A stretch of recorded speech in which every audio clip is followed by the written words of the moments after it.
My name is Samir, and I work in the training department of Databricks.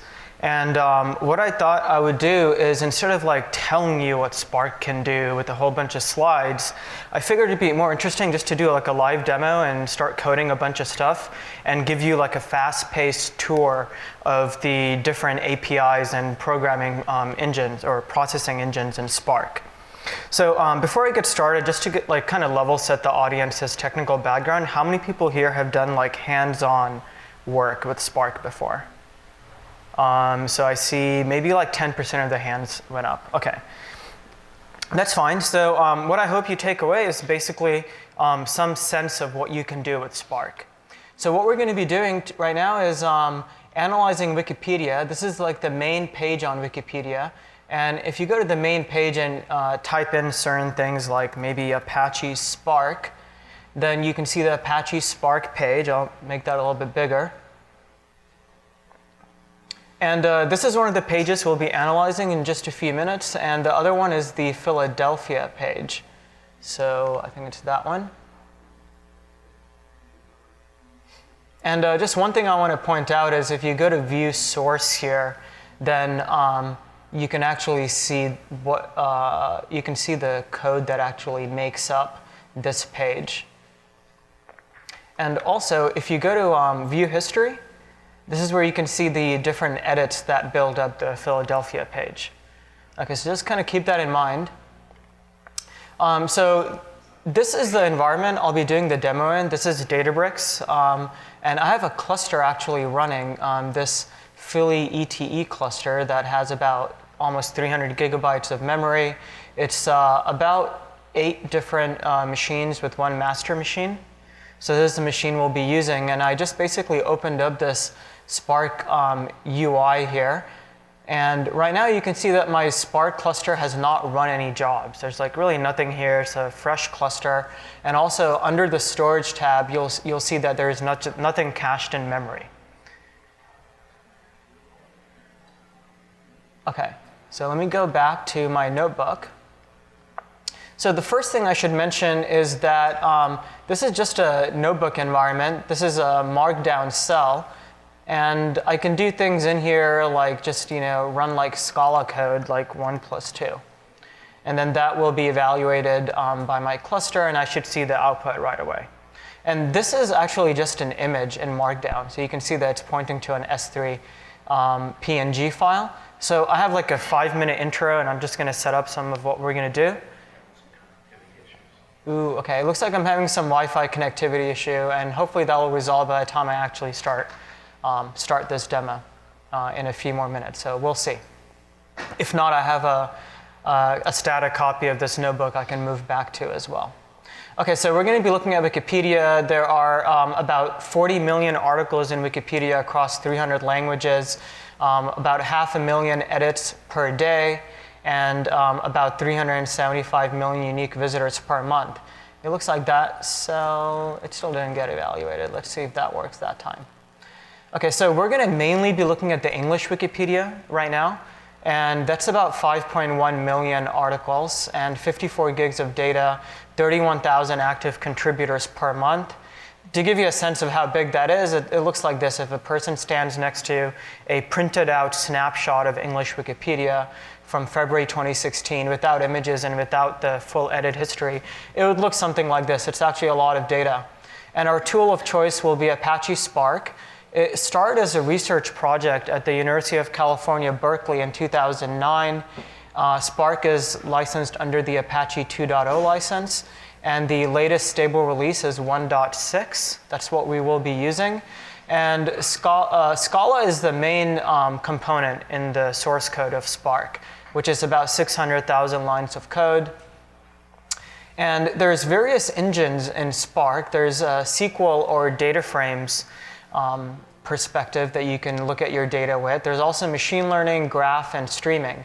So I have a small graph demo as well where we will run PageRank and shortest path.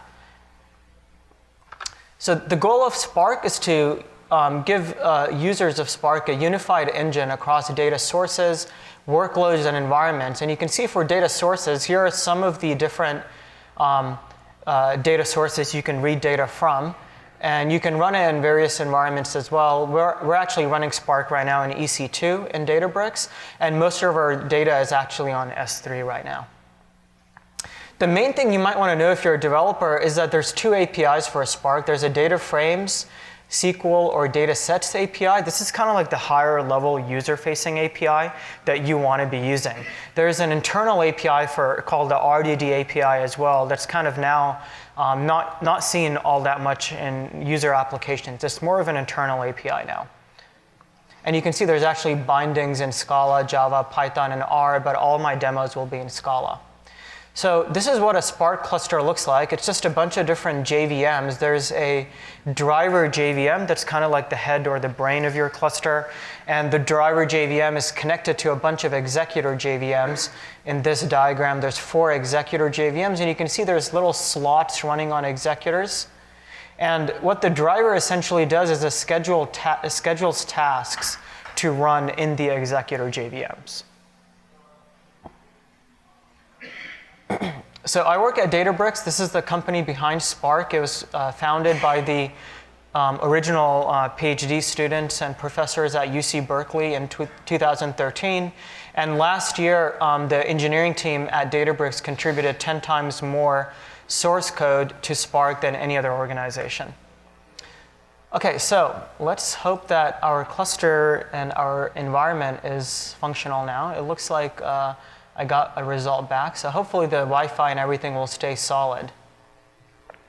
OK, so to begin with, let's analyze the traffic patterns to Wikipedia. I have right now a, let me run this. Hopefully this is readable. If it's not, just let me know. I have a file here.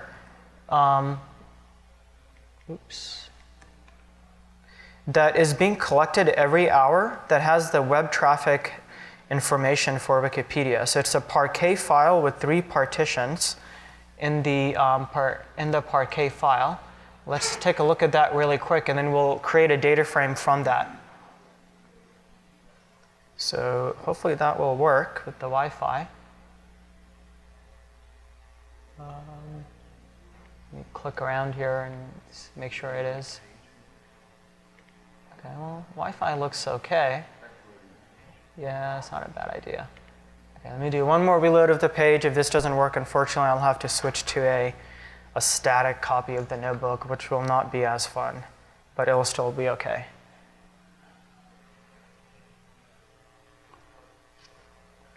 OK, let's see if it's recovered. OK, so this is our data. You can see there's just a few Parquet files here. There's 3 of them. They're not very big. They're actually like, I think 9 megs or something each, or something even smaller than that. So what I want to do first is I want to create a data frame off that data, off that file. So I'm going to make a new value page count data frame, and I'll use the SQL context to make the data frame. And this is Parquet data. So let me just paste that path in there for where the data is.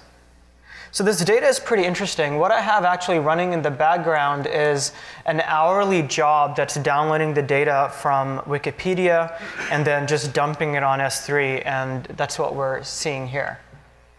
OK, so let me run that one more time.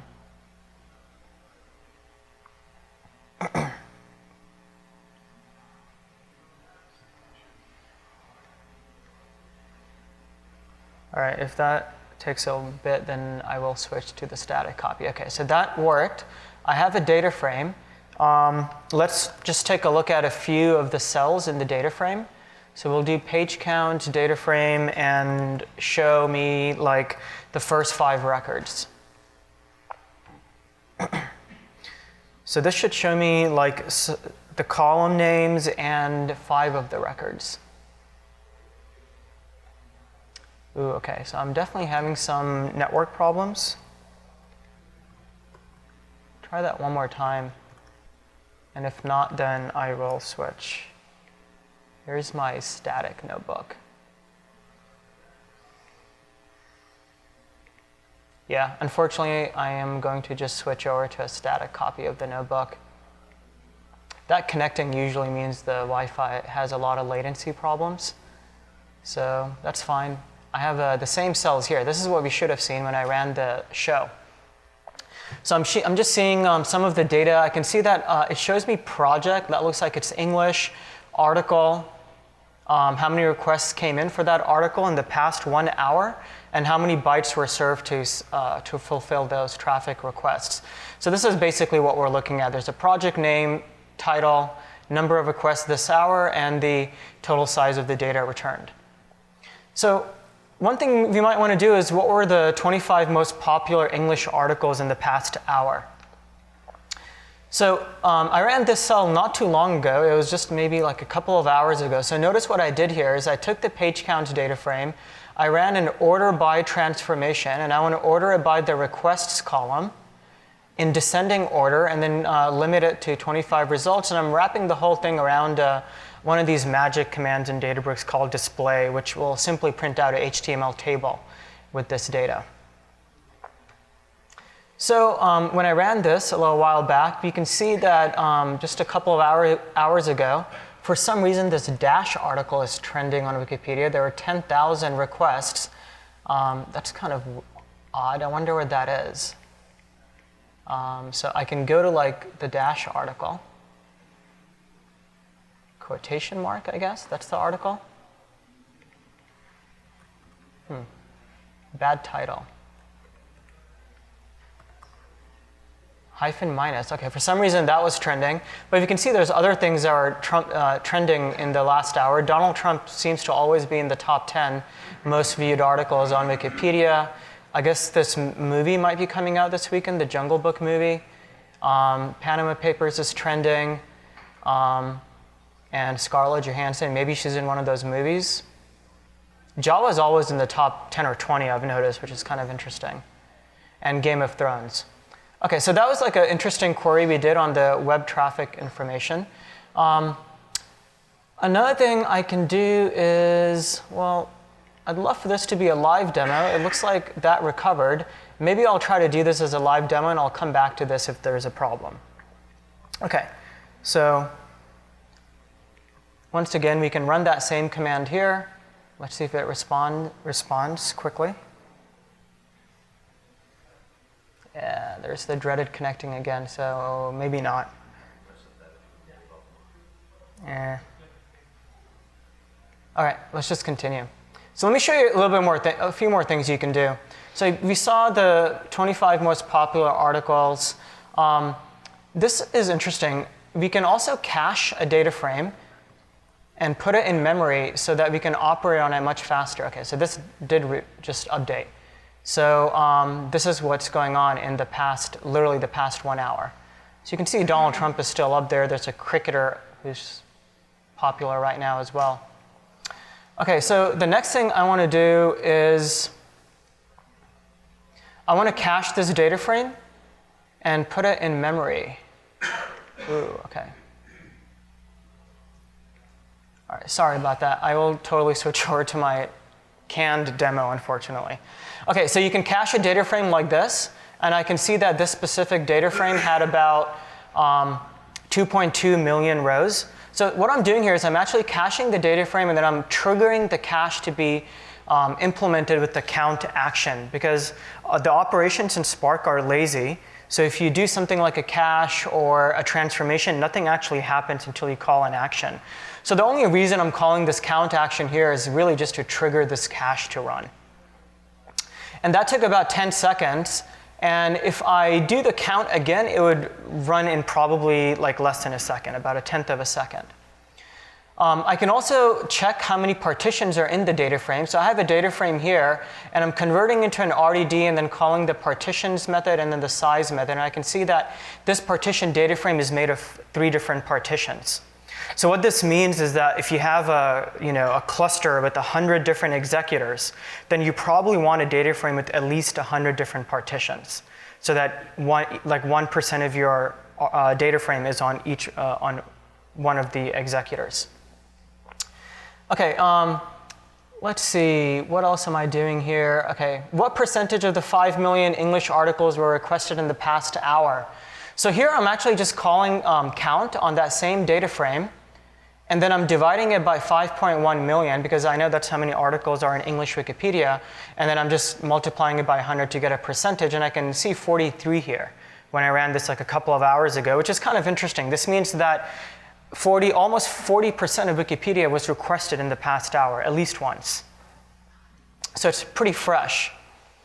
So talking a little bit more about transformations and actions, these are the two fundamental operations in Spark. A transformation simply takes a data frame and gives you a new data frame. And you just keep doing that. You keep taking a data frame, you get another data frame, you apply some more transformations and make a chain of different data frames. And at the very end, you call an action on the last data frame. And that action is going to trigger all the previous transformations to actually run. Up until then, it's just metadata being built until you actually run the action.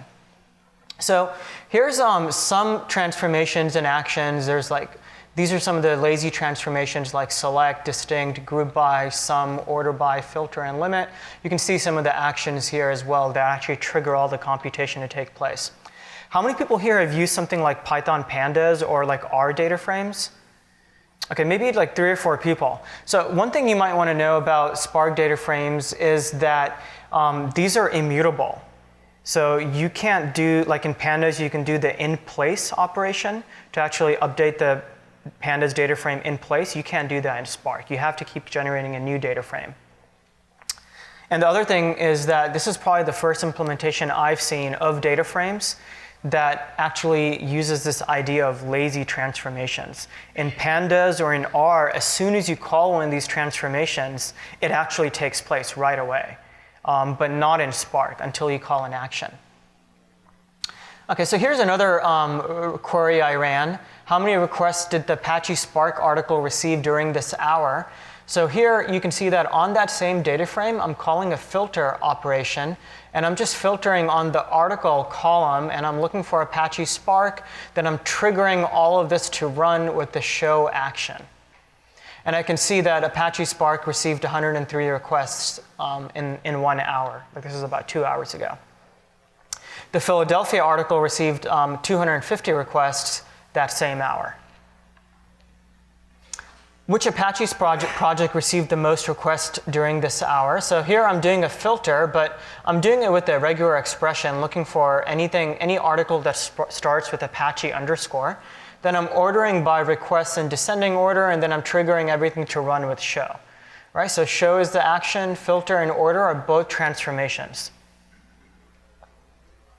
So here we can see that Apache Hadoop seems to have gotten 177 requests this hour, Spark 103, HTTP server 79, and then you can see some of these other Apache projects. This is an interesting way, I think, to try to see which Apache projects are the most popular. Okay, so now we can talk about Spark streaming for a little bit. And I'm almost tempted to try to run this live, but I will actually be brave enough to try this for a minute, because it would be much cooler to see this live.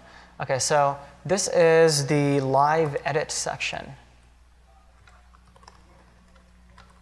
So I'm going to try to connect to the live edit stream of English Wikipedia and then do a little bit of analysis on that. So I'm just doing a few imports here. And I'm going to give this like 2 seconds to try to finish running. And if it doesn't, I'll switch back to the canned demo, unfortunately. Is it worth? I'm kind of tempted to tether. Do you have it running?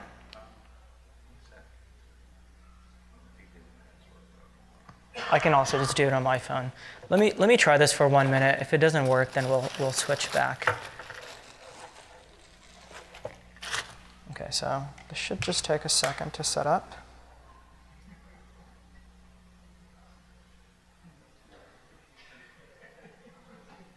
I'll take a question though for what I covered so far while I do this. Any questions about Spark?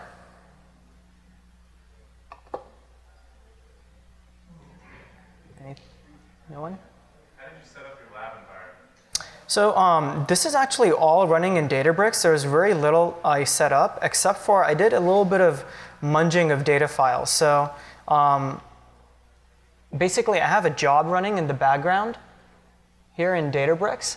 And once it shows up, you'll see it. This job, all it's doing is it's downloading the raw file from Wikipedia, and then it's taking the GZ file, it's uncompressing it, and it's removing all the other languages, and then rewriting that data as a 3-filed part K file, which is just much more efficient to read. So that is running every hour in the background right now. Other than that, there's a little bit of extra stuff we did for Spark streaming. Wikipedia sends you the live edit stream in an IRC channel. So if you have a Scala application that basically reads from the IRC channel and serves that traffic out via either Kafka or via a TCP stream. So I'm going to try to read it from the TCP stream right now. OK, it looks like I'm now connected to my phone. And let's see if I get a little bit better response time. OK. So let me cross my fingers and try this one more time now.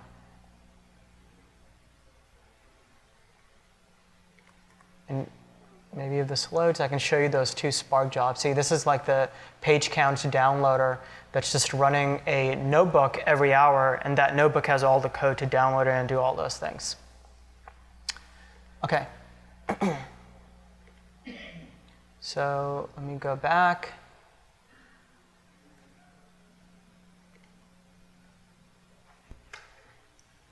So what I'm going to do right now is I want to set up a batch interval of 3 seconds.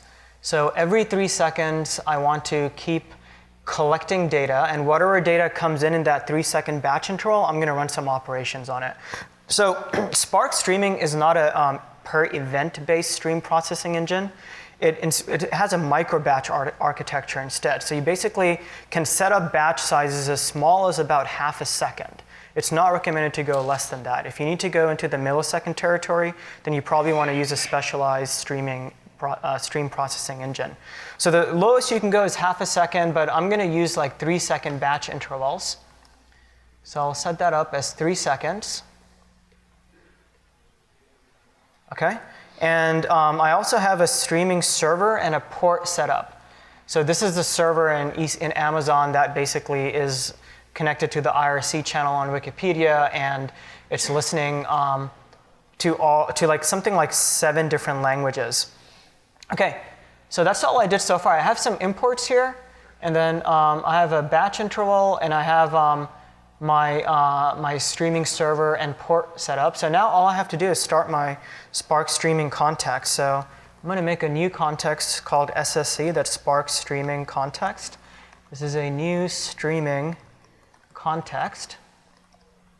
And I'll pass in the Spark context and my batch interval of 3 seconds.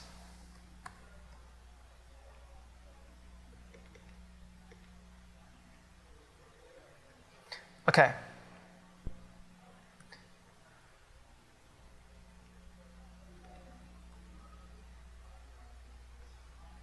It looks like it's still got some like latency issue, I think, with the network.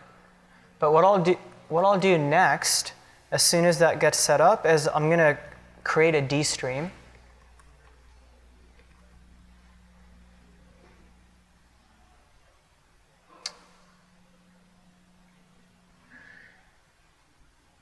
All right, I will switch over to unfortunately, my older demo.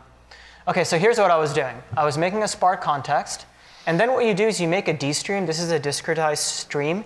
What this essentially means is that you can now perform operations on this D stream. And what does that mean to perform an operation on that D stream? It just means that whatever I decide to do with this D stream, those operations will be applied every batch interval. So every 3 seconds, whatever I do on that D stream will just be applied to the data that comes in each batch interval. So what I'm doing right now is I make the D stream. I'm creating this table called live edit T for table. This is really nothing to do with Spark streaming. It's just setting up a table. And then here, we're actually doing things with the D stream. So notice that what I'm doing is in this D stream, every 3 seconds, it's going to give me an RDD. And then for each RDD that comes in, as long as the RDD is not empty, meaning something came in that 3-second interval, some data, what I'm doing is I am taking the RDD that comes in every 3 seconds. So this is the process that's going to happen every 3 seconds. And then I am taking the RDD, which has JSON data in it, and I'm reading it with my SQL context as JSON reader. And that actually gives me a data frame. And in that data frame, I'm just selecting out some of the columns, reducing the number of partitions to 1, and then I'm calling it the live edits data frame. And then I'm taking the live edits data frame and I'm writing it to this table, live edits table. And that's basically all of my streaming logic. All it's doing is taking the RDD every 3 seconds, converting into a data frame, and then selecting out these columns, making it one partition, and I get this data frame. And then I just keep writing it to this table. And then we start the streaming context. And then I can do things like this. And if this was running, then every time I ran this cell, the data here would change. So when I ran this a couple of hours ago, you can see what kind of data came in. This is saying like English Wikipedia, French Wikipedia, English Wikipedia, the user that did the edit. Some data was added during these edits. This is also a positive number, so data was added. If data was deleted, it would be negative. And then I can see some more information here about each edit that happened there. So one of the first things I might want to do is just run some SQL to bring down the data to only English edits. So that's what I did here. Select all from my table where Wikipedia equals English. And now I can see I'm only looking at English edits. And once again, every time I run this, I would basically see more columns showing up. OK, here I'm just counting how many edits had come in. And at this point, there were 42 edits. And this is actually an interesting query. So once like some edits get built up, I was curious to see like which page is being edited the most. So I'm selecting page and doing a count on page. This is the count of the page here. From this table, where I'm only looking at English edits, group by page, order by the count, in descending order. And when I ran this, I saw that this special log abuse filter page gets edited a lot. And for some reason, Miriam Leslie is being edited 2 times during this specific collection. So you can see a bunch of like different article titles here that got edited. And this is only from like these 42. So if I actually had kept this running for a while, this very quickly grows to like 1,000, by the way. Like after like 30 minutes, it would be about 1,000 edits that would have come in just for English. So one interesting thing you can do now is you can actually take this table with these article IDs and join them to the page count data that we were looking at earlier. The page counts data is just random people on the planet going to Wikipedia. So those are the pages being viewed. And this is interesting because this is like pages being edited. So when there's live breaking news in the world, and you do this query, you'll see some specific article getting a lot of edits, because that's like live breaking news. And if you do a join on that to what's being viewed, you can basically see not just what's being viewed, but what's like breaking news that's also being viewed. All right. So I wanted to also show a few other things. This is a cool graph that I made. And notice what I'm doing here is basically looking at the timestamp, but only looking at like part of the timestamp. And every time I run this graph would technically keep changing. More data would be added on the right here, and more bars would keep showing up every time I ran this. Unfortunately, I can't run it right now, so I can't do that live. OK, so let's move into something different now. OK, I want to talk about Clickstream Data next. So the Wikimedia Foundation only like 2 or 3 days ago released the March 2016 Clickstream. This is actually my favorite data set in Wikipedia. It's something like it's like a tab separated file. It's about 1.2 gigabytes. It was like literally released like 2 days ago. And what this data is the way to think about this is it's basically the clickstream. So like somebody went to the Apache Spark article, then they clicked on the University of California, Berkeley article, And then in the Berkeley article, they clicked on like the California article. And from there, they clicked on the United States article, perhaps. So imagine like following traffic patterns through the clickstream. Very common data for like, web properties. So what I'm going to do here is that's a tab separated value file. So I'm going to use the Spark CSV library, which is one of the libraries here on GitHub. It's actually in Spark packages as well. So this specific CSV reader is baked into Databricks. So I'm now not doing read parquet, notice. I'm doing read format, I'm giving it this library name, and I'm saying there's, the delimiter is tab, there is a header in there, infer the schema, this is where the data is located, and as soon as you read it, I'm saying cache it. Okay, and then I have to trigger this cache to run with a count, and now my data is in memory. So here's what this data looks like. Previous title is like the title, this is like the article the user is currently on, and current title is what he clicked into, and that happened 410 times in March 2016. Right, so that's what this data is. These are just articles on the left and the right. The previous article and the current article, and N is how many times people went from previous to current last month. Okay, so this is not like in any order at all. So the first thing to do maybe here is to, well, first of all, I'm actually registering this as a table, so I can also do SQL queries on it, not just data frame queries. So how much traffic did Google send the Apache Spark article last month? So notice I'm just doing a filter, and this time I'm doing a filter on the previous column and the current column.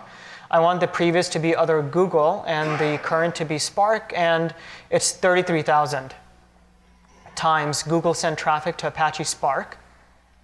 Here's Philadelphia. It actually got a lot more, 70,000. What are the top 10 articles requested from Wikipedia? So this should give us a sense of basically what was interesting last month. There's a dedicated Wi-Fi for presenters. Ooh, there is a dedicated Wi-Fi, but at this point, maybe I'll just continue here. Okay, so look at what I'm doing here. I'm taking my clickstream data frame, grouping it by the current column. That gives me back grouped data, and then I am summing the N column, and then I'm ordering by the summed N column in descending order, and I just want to look at the top 10. And I'm wrapping this whole thing gives me a data frame back, and I'm wrapping the whole thing in a display. This is the magic thing in Databricks that prints out a table. So last month, Donald Trump was blowing up. He got like, I don't know, millions. Batman and Superman was really popular, Java was popular, and I think O.J. Simpson's got a TV show right now. So it's interesting. I sometimes like looking at this data because I think it's like a really interesting way to look at what's going on in the world. And by the way, Donald Trump, like since I started this Wikipedia project 6 months ago, he has been in the top like 5 or top 10 of web traffic to Wikipedia. And this is the exact same query using SQL. So regardless of whether you write this query using SQL or data frames, what Spark does is it basically sends the query to an optimizer called Catalyst, and then a physical plan comes out, and that's what's actually being run. So the performance is going to be the exact same whether you write this code using data frames or SQL. You can basically pick your tool of choice. All right, so what am I doing here? Who sent the most traffic to Wikipedia in last month? So who are like the top referrers? You can see here I'm grouping by previous, doing a sum order, very similar to before. And I can see that Google sent about, this is something like I think 2.8 billion, I think is what that is. But what we're seeing here is basically, actually, let's actually do the count. Yeah, it's 2.8 billion. So Google sent the most traffic to Wikipedia last month. Other empty is HTTPS traffic, so encrypted traffic. And then Bing, and then you can see Yahoo and Twitter are down here, and Facebook is way down here. Actually, I can see that Twitter sent 31 million people to Wikipedia, and Facebook only sent about 13 million. So I don't know, maybe that says something about the intellectual nature of those social networks, because Twitter sent 3 times as much traffic. And you can actually see that the Donald Trump article shows up here as well. So his article itself sent 2.7 million clicks into Wikipedia, into other pages of Wikipedia. What are the top 10 trending things on Facebook? So here's the query. I won't read this to you. It's very similar to before. But when Facebook was sending traffic here, what were the articles being viewed? Donald Trump, Brazilian and Indian elections. I'm not sure what the Thatcher effect is. Margaret Thatcher, okay. Okay, and this is the same query using SQL.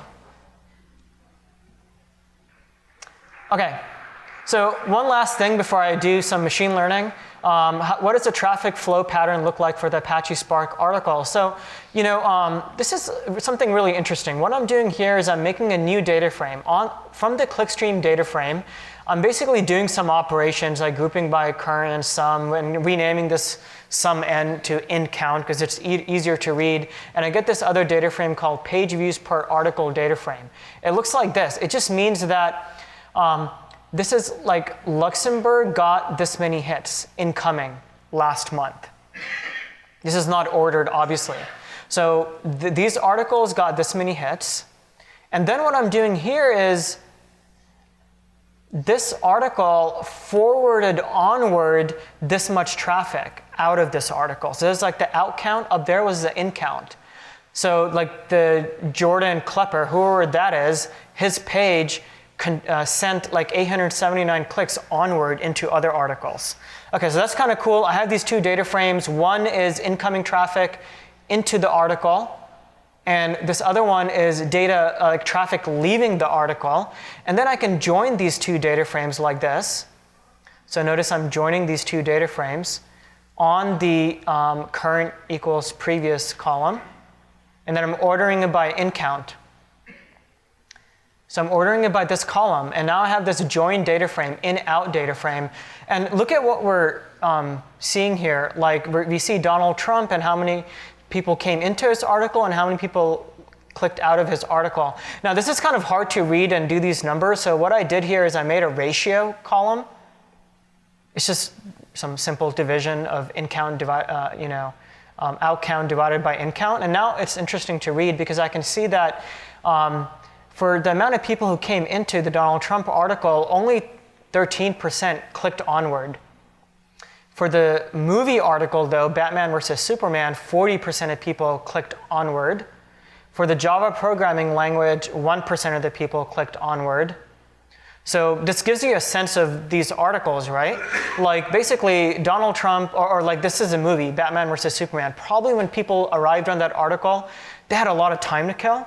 So 40% of them clicked onward. But you saw that Java is basically in the top 10 pages being viewed. So people just have it bookmarked. They're just going there, they're looking at referring to something and then leaving that page. So that's why I think we have only like 1% of the people who click onward for Java. Okay, so that's kind of interesting to look at with numbers, but one cool thing you can do is you can make a visualization out of this. So let's make a visualization for Apache Spark. I can see that the amount of people who clicked into the Apache Spark article, whether they came from Google or Bing or other articles, last month was about 50,000. The people who clicked outward from Apache Spark was like 8,700. The ratio is like 18%. And this is what it looks like for Philadelphia, by the way. 18%. So then I can do this query, and this shows me where the traffic for Spark came from. I can see that most of the traffic came from Google, like 33,000 people who came to the Spark article came from Google, and some of them came actually from the Apache Hadoop article, 1,200 people. So that's for people coming into the Spark article. This shows people clicking outward from the Spark article. We can see Apache Spark there. Matej Zaharia is the inventor of Apache Spark. Like 1,000 people clicked into Matej's article. And finally, what I want to really show you is that I can actually make this display HTML special tag, and I can print some HTML in here. And this is just calling Google Charts. And it's making a sand key diagram based on those two tables. So I kind of manually put the data in here, but you can also do this programmatically. And what you would get is, let's scroll down, is a little visualization like this to see the exact same thing. I can see that most of the people who came to the Apache Spark article, something like 60% came from Google. Some people came from Apache Hadoop. Some people came from the Spark article, which is like the wrong article. I guess from there they went to Apache Spark. And onward, very few people clicked onward actually. Maybe like 10% of the people, 11% of the people seem to have clicked onward. They mainly clicked on Matei's article or Hadoop or distributed computing. Okay. Last thing is a little bit of machine learning, and then I'll open it up for questions for a few minutes. So one interesting thing about Spark is that we can look at the exact same data, that Clickstream data, through the lens of graph processing. Okay, so how many people here have done like even the basics of graph processing here before? Okay, so I'll give you like the 101 on graph processing. Graphs are made of vertices and edges. So here's like a vertex for Spark. Here's a connection between the two because maybe people came into Apache Spark and clicked into Apache Hadoop. So in Spark, the way this works is you have to give every vertex an ID. This ID is actually just the article ID from Wikipedia. And this edge label means that 808 people clicked into, from Spark into the Hadoop article. All right, so the way you make a graph in Spark is you have to have a data frame, like a vertices data frame, that's just the nodes in the graph. So I just have like the ID and the ID title. And then edges is basically source and destination, or previous and current. And these are just some metadata on the connections. And you just combine the two and you get a graph. So here's how you actually do it. Here's I have some Parquet file here that's basically cleanly written to just have the vertices. So I have that I'm reading, and I have a vertices data frame. And here's like what it looks like, vertices data frame. And then I also have, and by the way, there's like 3 million vertices here. Here's my edges data frame. So I've done nothing with graph processing so far. I'm just preparing my two data frames. Here's my edges data frame. You can see n is the number of times people clicked from this article to that article. Okay, now it's really simple to make a graph. All you have to do is this. You just combine the vertices with the edges and you get a graph. And then we'll just do a couple of quick operations on that and we'll call it a day. So now you can start thinking of the data like a graph, right? So you have the Spark article, and then this is what people clicked into or onward into. And we also need our stuff on the left. So that's the stuff on the left. And you can actually imagine there being millions of different nodes here and connections in the full graph. And actually, you see Hadoop is actually there and here. So you might want to collapse those two together because Hadoop actually has an incoming edge and an outgoing edge from Apache Spark. Okay, so that's like the basics of graph like 101. Here's an interesting algorithm we can run in graph, shortest path, right? So this is not something that's doable if you're looking at your data just through the lens of SQL or data frames. Really simple to do this. All you have to do is, I need to first figure out the article ID here and the article ID there, and then I'm going to run shortest path on it. But actually, one thing I'm doing is I'm getting rid of the main page, because if you don't do this, then like the shortest path is always from the Spark, you click on the main page, and then from the main page you can get to anywhere you want, so you have to get rid of the main page. So I'm making a subgraph here actually. And you can do whatever type of filter you want here. This is a really simple subgraph that basically has removed just one node. But you can imagine doing much more sophisticated subgraph extractions. Okay, so I have my subgraph here. And then I'm making it, this is my vertices subgraph. I'm making an edges subgraph here as well. And in my edges subgraph, I'm just getting rid of like all the search engines and stuff, because I want to run shortest path only on the articles. So this is my edges subgraph. And then finally, I'm making another graph called Clickstream subgraph. And then here on my subgraph, I'm calling vertices, and I'm just getting the Apache Spark article ID. And here I'm getting the Kevin Bacon article ID. And finally, I'm going to run shortest path. So this is how you do it. You just say on the subgraph, run the BFS algorithm from here to there. And you'll notice that this took me 62 seconds to run on a 8 executor cluster about 2 hours ago. It took about 1 minute to run. It kicked off like 13 Spark jobs. And it gives me back a data frame. This is the data frame, and I'm just displaying it. So there's a whole bunch of different things that came back, you'll notice. The reason for this is there's actually, you can use 4 hops to go from Spark to Kevin Bacon, and there's many different 4 hops you can use to do it. So let's just look at one of them. And then we'll do PageRank, and then we're done. OK, so here's Apache Spark. From Spark, I could click on the Amazon S3 article. And then from Amazon S3 article, I can go to the Amazon.com article.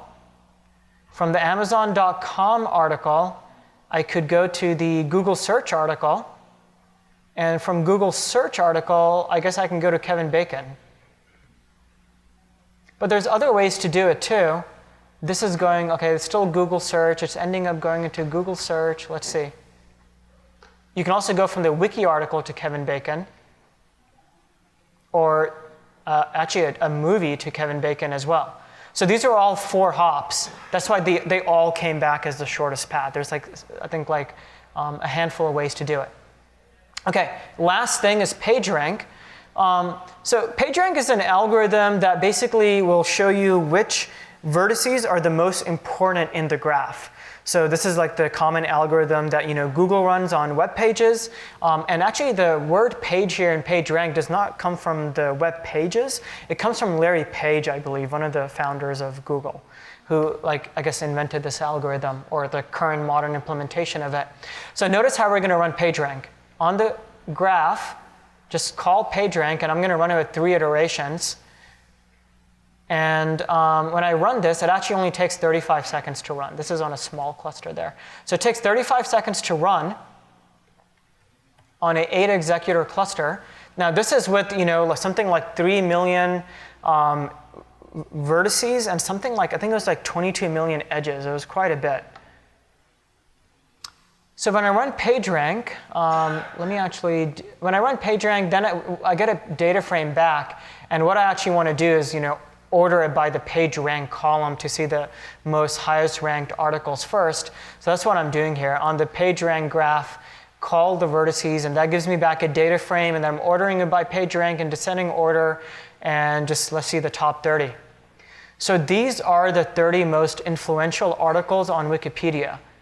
The Internet Movie Database, there's basically a whole bunch of other articles pointing into this article. And you can see United States, Order of the British Empire, India, UK, YouTube, World War II, Ottoman Empire, Netherlands. So anyway, and I think that's it.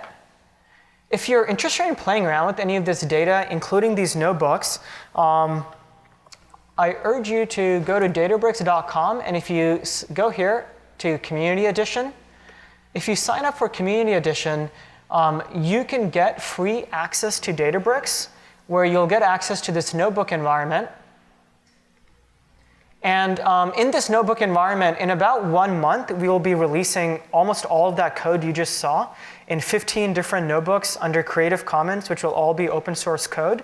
And we have downsampled versions of all that data with all of that code and a lot more that you can learn Spark through, basically, by playing around with it. So that's it. I'll open it for questions, and I'll see what questions you guys have. Yes? What's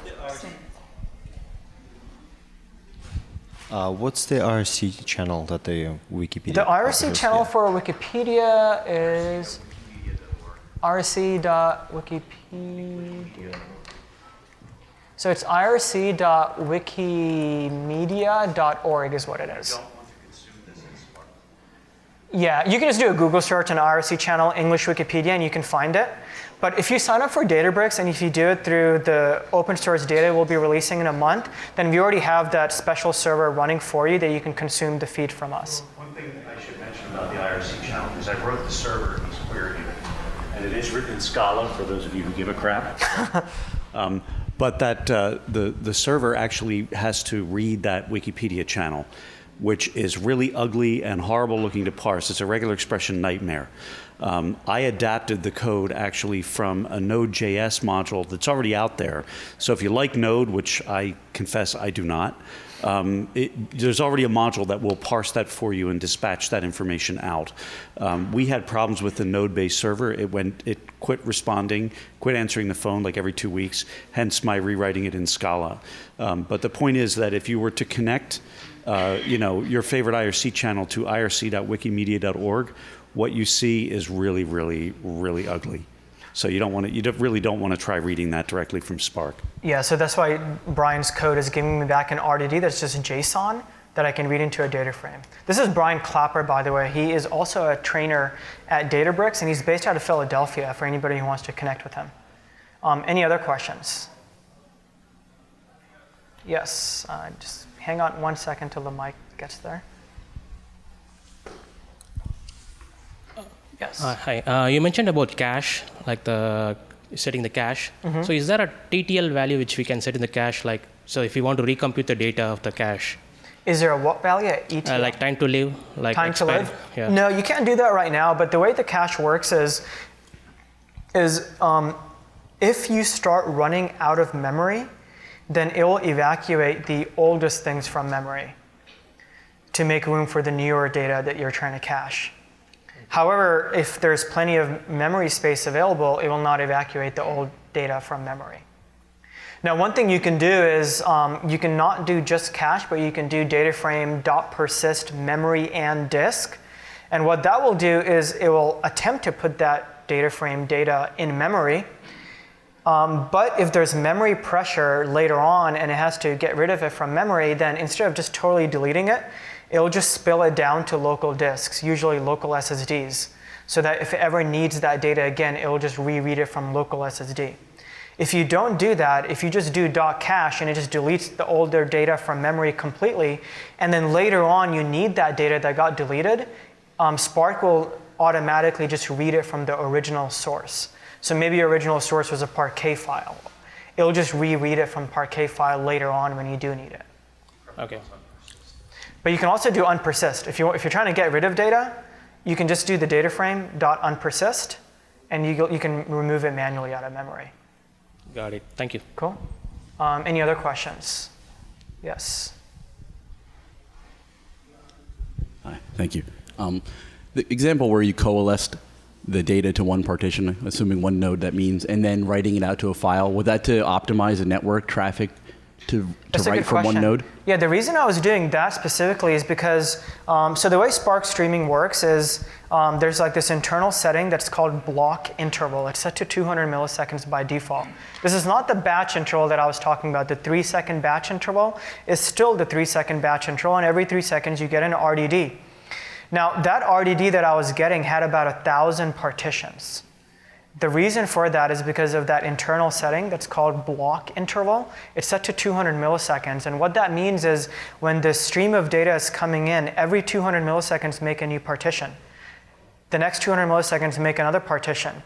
And then you keep making a bunch of partitions. And then after 3 seconds, you end up with like 1,000 partitions. Those partitions end up being really, really small in the like 1 or 2 kilobyte size. They're so small, and you ideally want a partition size to be somewhere between 50 megs to like 100 megs. So what I'm doing there is I'm just saying collapse all of those 1,000 partitions into one partition, and it ends up being still only like 100 kilobytes. And then I'm saying write that one partition, or let's just work with that smaller one partition. That's what I was doing. So it's worth doing the network traffic to shuffle all the data back to one node and then write it out.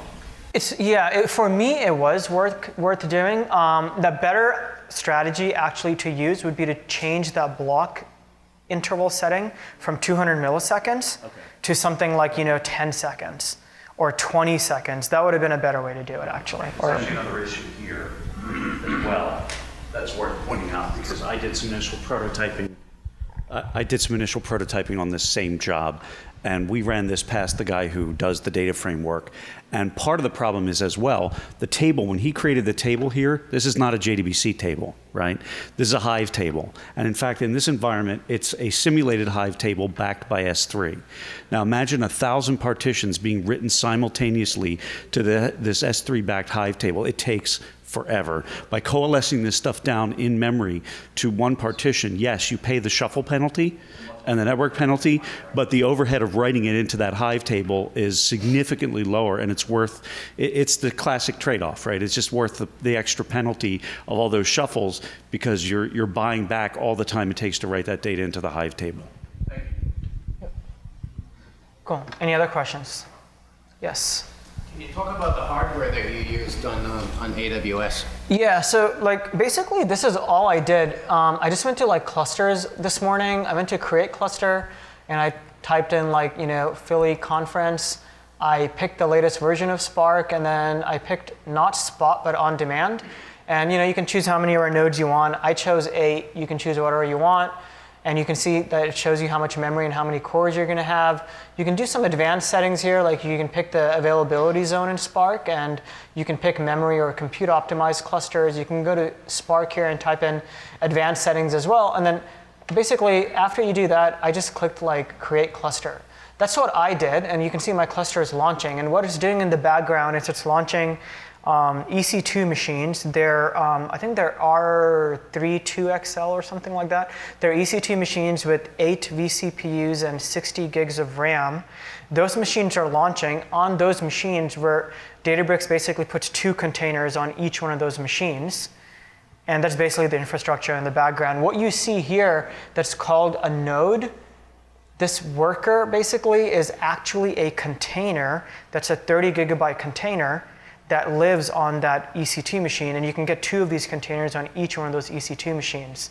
So the background infrastructure to support this like 8 or 9 node cluster is roughly 4 of those EC2 machines. So that's kind of what we're doing in the background. You can set this whole thing up and run Jupyter Notebook in the front if you want. It just takes like a few days to kind of set that up correctly. Yeah. Any other questions?